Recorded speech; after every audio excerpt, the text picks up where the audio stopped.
Good evening and welcome to the channel's studios here in London with your international news around the world in 5.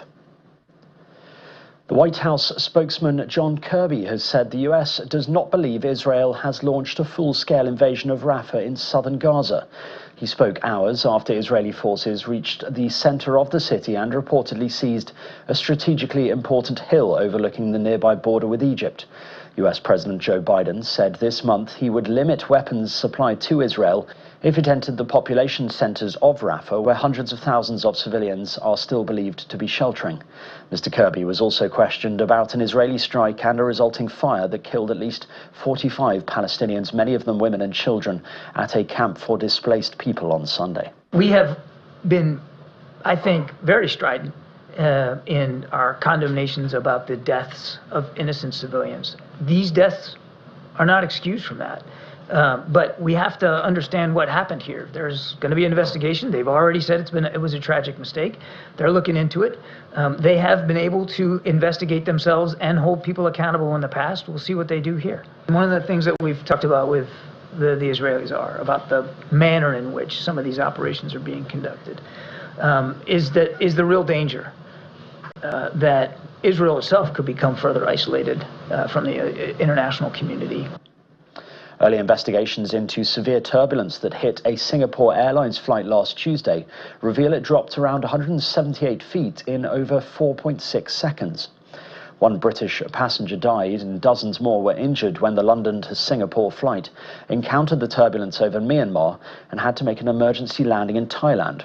Singaporean investigators have extracted data stored in the flight data recorder and cockpit voice recorder of the aircraft. Singapore Airlines said it was cooperating with investigators and supporting affected passengers and crew, including with medical and hospital expenses. North Korea has dropped at least 260 balloons carrying rubbish in the south, prompting authorities to warn its residents to stay indoors. South Korea's military also cautioned the public against touching the white balloons and the plastic bags attached to them because they contain waste and trash. The balloons have been found in 8 of 9 provinces in South Korea and are now being analysed. North and South Korea have both used balloons in their propaganda campaigns since the Korean War in the 1950s. South Africans are voting in pivotal general elections in which the ANC could lose its majority for the first time since 1994. The party that ended apartheid is under fire over corruption, high levels of crime and economic woes. It may be forced to enter into a coalition with one or more opposition parties. A record 70 parties are participating, with the second biggest likely to be the DA. A pilot has been seriously injured after his fighter jet crashed into a hillside in New Mexico. The F-35 jet went down near International Sunport in Albuquerque while traveling to an Air Force base in California. A spokesperson said the crash happened after the pilot stopped to refuel at Kirtland Air Force Base in New Mexico. The cause of the accident is being investigated. Colombia's Congress has passed a bill which will ban bullfighting across the Andean country from 2027. The ban is the culmination of a vocal campaign by animal rights activists who have long argued the practice is cruel.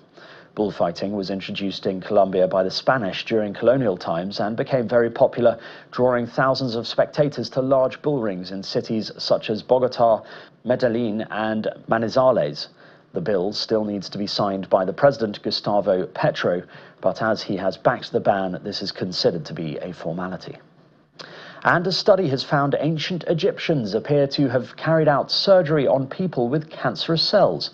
Researchers examined 2 skulls held at the University of Cambridge's Duckworth collection. An international team of researchers studied 2 human skulls, each thousands of years old, and found extraordinary evidence of attempts to treat cancer, including incisions around lesions, which were likely made with a sharp object, such as a metal instrument. This may indicate that although modern lifestyles, people living longer and cancer-causing substances in the environment are all associated with an increased cancer risk, cancer was also common thousands of years ago. And that's your international news around the world in 5. Now back to the channel's studios in Lagos.